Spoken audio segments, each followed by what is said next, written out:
The love of TV series cannot be described in words. It is not surprising that year after year the popularity of this newest art form is growing at an incredible rate. First and foremost, due to more and more unusual plots, which are not limited by any limits, including moral ones. This is incredibly captivating for viewers, who follow the development of the stories and characters closely. As a result, this series boldly takes advantage of this opportunity, successfully attracting the attention of a large mass of people. Therefore, and the rating of waiting for a new episode is quite high.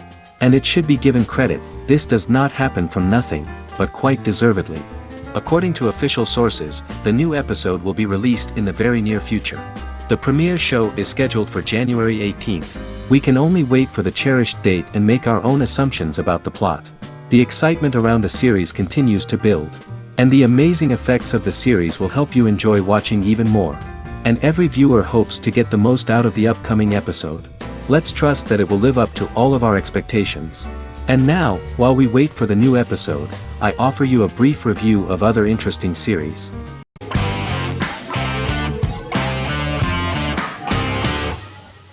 Black Mirror is a British anthology television series created by Charlie Brooker. Individual episodes explore a diversity of genres, but most are set in near-future dystopias utilizing a science fiction technology, a type of speculative fiction. The series is based on the Twilight Zone and uses technology to comment on contemporary social issues. As Black Mirror is an anthology series, each episode is standalone and can be watched in any order. The majority of episodes are set in dystopian near futures with novel technologies that exaggerate a trait from contemporary culture, often the internet. Black Mirror can be seen to demonstrate a negative view of unending pursuit of scientific and technological advancement. The majority of episodes end unhappily.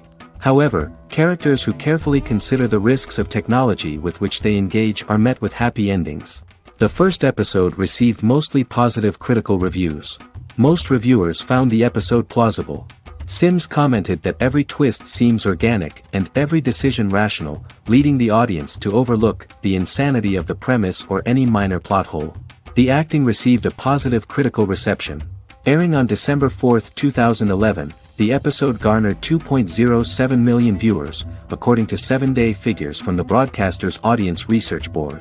It was nominated for Best Single Drama at the 2013 Broadcast Awards.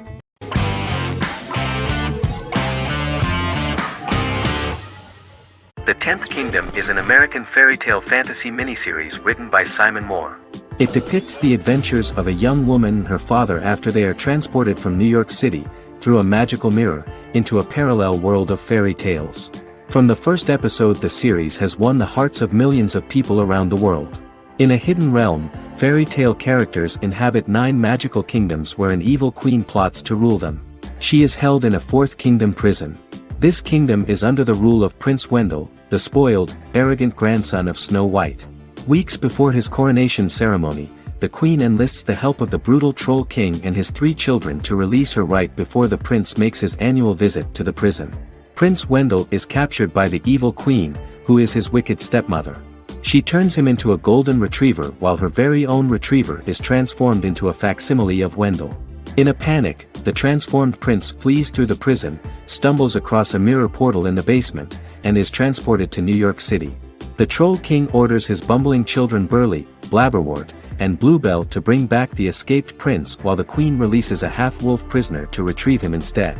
Meanwhile, regular Manhattan inhabitants, headstrong waitress Virginia Lewis and her oafish father Tony are entangled in the mishaps caused by the new magical arrivals to the city, including Wolf falling helplessly in love with Virginia and Tony being given 6 wishes, which he foolishly uses for personal gain, upon which they have a tendency to backfire.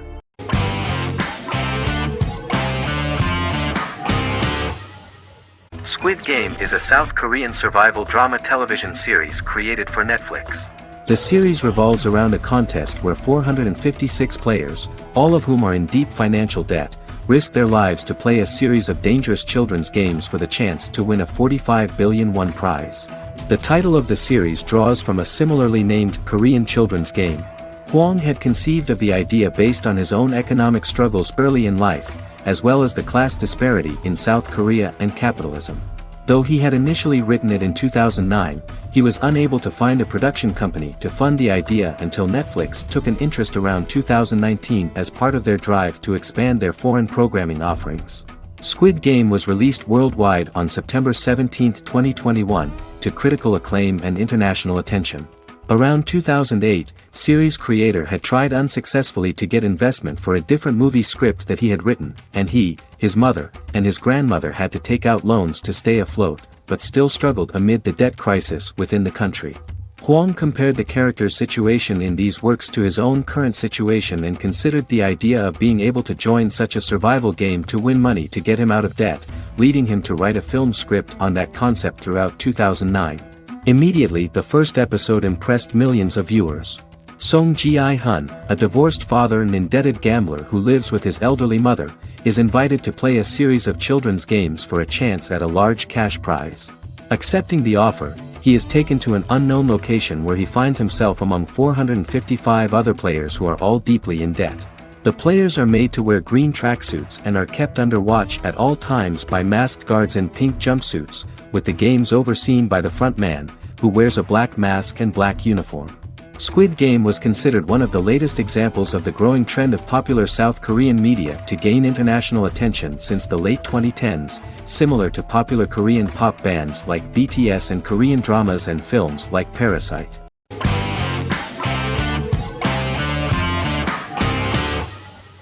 Sherlock is a British mystery crime drama television series based on Sir Arthur Conan Doyle's Sherlock Holmes detective stories. Created by Stephen Moffat and Mark Gatiss, it stars Benedict Cumberbatch as Sherlock Holmes and Martin Freeman as Dr. John Watson. 13 episodes have been produced, with 4 three-part series airing from 2010 to 2017 and a special episode that aired on January 1, 2016. Sherlock has been praised for the quality of its writing, acting, and directing. It has been nominated for numerous awards including Emmys, BAFTAs, and a Golden Globe, winning several awards across a variety of categories. The first episode, A Study in Pink, loosely based upon the first Sherlock Holmes novel A Study in Scarlet, was written by Moffat and directed by Paul McGuigan. The show has received critical acclaim, sustaining positive reviews across its first 3 series. However, its 4th series received mixed reviews. The show's popularity resulted in inquiries for coats similar to Sherlock's, reported retailer Debenhams.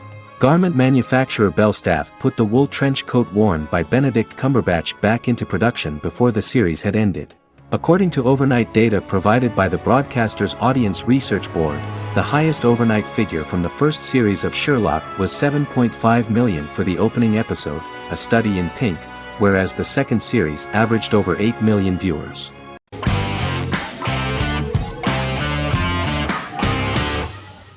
Magnificent Century is a Turkish historical fiction television series. It is based on the life of Ottoman Sultan Süleyman the Magnificent, the longest-reigning sultan of the Ottoman Empire, and his wife Hürrem Sultan, a slave girl who became the first Ottoman Haseki Sultan. It also shines the light on the era known as the Sultanate of Women. The show generated controversy and complaints from some viewers, for what they referred to as a disrespectful, indecent and hedonistic portrayal of the historical sultan. Turkey's Radio and Television Supreme Council claimed they had received over 70,000 complaints about the show and warned Show TV to publicly apologize for wrongly exposing the privacy of a historical person. The Prime Minister Recep Tayyip Erdogan condemned the show as an effort to show our history in a negative light to the younger generations. An MP for the governing Justice and Development Party, Oktay Saral, went further, threatening to outlaw the misrepresentation of historical figures. The series is popular in many countries around the world. In Greece, the series has become quite popular for people of all socio-economic backgrounds and ages. Many Greek viewers enjoyed the visuals and oriental decorations present in the show, as well as the cultural proximity and historical ties between the two countries. It has become so popular that Bishop Anthimos of Thessaloniki and the Golden Dawn Party condemned the show and urged Greeks not to watch it. In the Republic of North Macedonia, Turkish series have become so popular that the Macedonian parliament has moved to ban Turkish soaps to reduce the Turkish impact on Macedonian society. Turkish series will gradually be removed and replaced by national programs, according to a 2012 bill.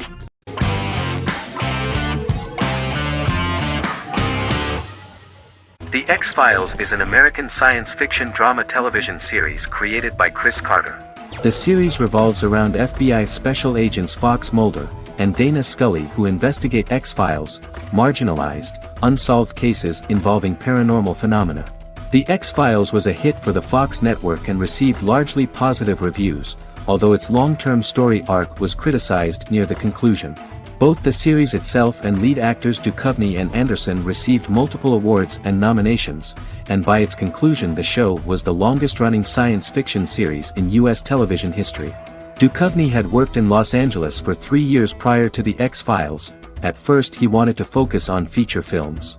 In 1993, his manager, Melanie Green, gave him the script for the pilot episode of The X-Files. Green and Duchovny were both convinced it was a good script, so he auditioned for the lead. Duchovny's audition was terrific, though he talked rather slowly. While the casting director of the show was very positive toward him, Carter thought that he was not particularly intelligent. He asked Duchovny if he could please imagine himself as an FBI agent in future episodes. Duchovny, however, turned out to be one of the best-read people that Carter knew. Anderson auditioned for the role of Scully in 1993. After auditions, Carter felt she was the only choice. Carter insisted that Anderson had the kind of no-nonsense integrity that the role required. For portraying Scully, Anderson won numerous major awards: the Screen Actors Guild Award in 1996 and 1997, an Emmy Award in 1997, and a Golden Globe Award 1997. The pilot premiered on September 10, 1993, and reached 12 million viewers. As the season progressed, ratings began to increase and the season finale garnered 14 million viewers. The first season revolves around its two main characters, which had been defined early in conception as the believer and the skeptic. The season saw the series quickly gaining popularity, with ratings rising steadily throughout its run, and garnered generally positive reviews from critics and the media.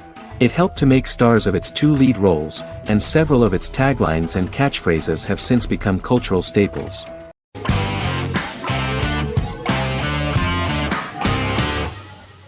Breaking Bad is an American neo-Western crime drama television series created and produced by Vince Gilligan. The series stars Bryan Cranston as Walter White and Aaron Paul as his accomplice Jesse Pinkman. It was set and filmed in New Mexico, and tells the story of Walter White, an underpaid, overqualified, and dispirited high school chemistry teacher who is struggling with a recent diagnosis of stage 3 lung cancer.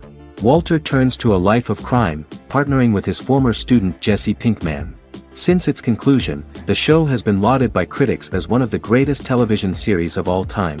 As the series progressed, Gilligan and the writing staff of Breaking Bad made Walter increasingly unsympathetic. Before completing the script, Gilligan revealed that it was difficult to develop the character of Walter White because the character was getting darker and more morally conflicted. Writing music for each episode takes about a week. Each episode's soundtrack was typically led by meetings between the composer, music supervisor, and music editor with Vince Gilligan and the key people involved in the episode's creation. They discussed where the music should be and where not. The first season received numerous awards and nominations, including 4 Primetime Emmy Award nominations with 2 wins. Bryan Cranston won for Outstanding Lead Actor in a Drama Series and Lynn Willingham won for Outstanding Single-Camera Picture Editing for a Drama Series. The first season of the series, starting with the pilot episode, introduces the viewer to the life of Walter White, a 50-year-old high school chemistry teacher from the city of Albuquerque. In addition to teaching, he is forced to work part-time at a car wash to support his pregnant wife and disabled son. However, Walter has to rethink his usual lifestyle when he is diagnosed with inoperable lung cancer.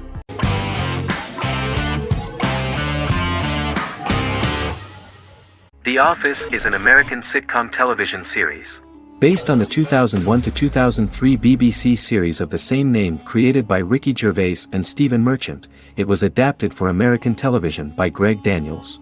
The Office was met with mixed reviews during its short first season, but the following seasons, particularly those featuring Carell, received significant acclaim from television critics as the show's characters, content, structure, and tone diverged considerably from the British version.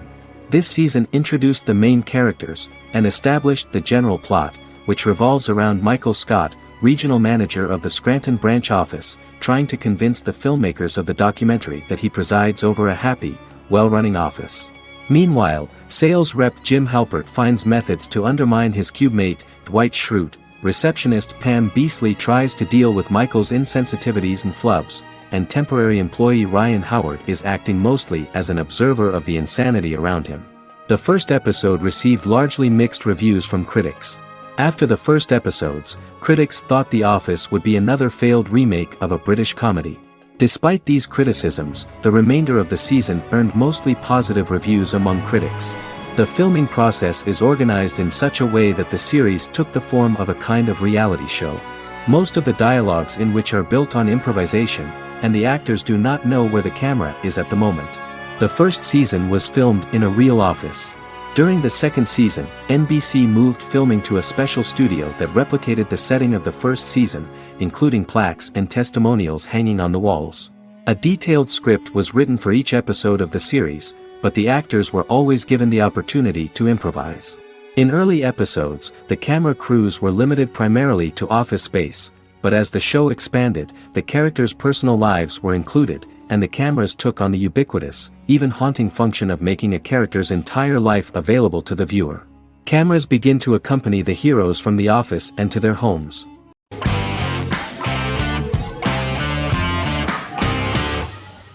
The Clone is a Brazilian drama telenovela created by Gloria Perez and directed by Jamie Monjardim. It was aired from October 1, 2001 to June 15, 2002, with 221 episodes. It also was an international success, selling in more than 90 countries. In the early 1980s, Rio de Janeiro, Brazil. Giovanna Antonelli as Jade, a young girl, is orphaned and has to go to Morocco where her uncle Ali lives. Thus, once she arrives in Morocco, she must learn all concomitant new traditions and customs, adjust to her new way of living, and face all the punishments she will be exposed to because of her conflicting personality in actions that go against her religion. Back in Rio, a well-off family, the Ferraz, go to vacation in Morocco. Twin brothers Lucas and Diogo Ferraz, along with Leonidas, their father, and Dr. Augusto Albiri, friend of the family and the twins' godfather who is a genetic scientist, visit Ali, a friend of Albiri's. There, Lucas and Jade meet for the first time, and they fall in love at first sight. The Clone aired in Brazil comprising 221 episodes, of variable duration. However, when syndicated and sold to other countries, the telenovela got the number of episodes enlarged to 250 and the duration fixed at 45 minutes. The Clone was a big hit, being aired in several countries all around the world. It was dubbed in several languages. The part of the telenovela dealing with Islamic customs and attitudes mixes traditions from diverse countries, rather than those of Morocco alone, and has been criticized for its inaccurate representation of these traditions, according to Barbosa. These criticisms include the portrayal of polygamy as commonly accepted in Morocco, women as rarely working outside the home or pursuing an advanced education, and women having only unimportant roles within the family. In January 2010, a remake in Spanish started to be recorded in Colombia.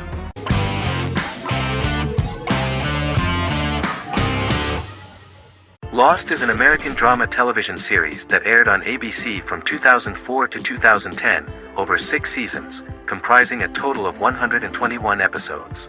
The show contains elements of supernatural and science fiction, and follows the survivors of a commercial jet airliner flying between Sydney and Los Angeles, after the plane crashes on a mysterious island somewhere in the South Pacific Ocean. The story is told in a heavily serialized manner. Episodes typically feature a primary storyline set on the island, augmented by flashback or flash-forward sequences which provide additional insight into the involved characters.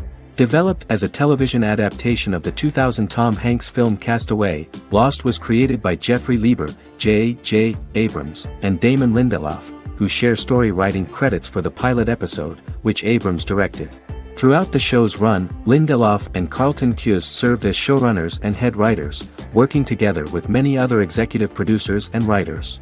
Due to its large ensemble cast and the cost of filming primarily on location in Oahu, Hawaii, the series was one of the most expensive on television, with the pilot alone costing over $14 million. Lost has regularly been ranked by critics as one of the greatest television series of all time. The first season had an estimated average of 16 million viewers per episode on ABC. During its 6th and final season, the show averaged over 11 million US viewers per episode. Lost was the recipient of hundreds of industry award nominations throughout its run and won numerous of these awards, including the Emmy Award for Outstanding Drama Series in 2005. The plot of the first episode of the first season turned out to be very interesting. Oceanic Airlines Flight 815, a commercial airliner flying from Sydney to Los Angeles, hits turbulence and breaks apart in mid-air and crashes on a deserted tropical island in the South Pacific, with 48 survivors of the initial crash. Mysterious roars are heard from the jungle and trees are found knocked over. Jack, Kate and Charlie set out into the jungle to find the cockpit of the airplane so they can send out a distress signal using the plane's transceiver. They also find the pilot, who survived the crash and informs them that the plane had been steered more than 1,000 miles off course before it crashed, and thus any rescuers would be looking in the wrong place.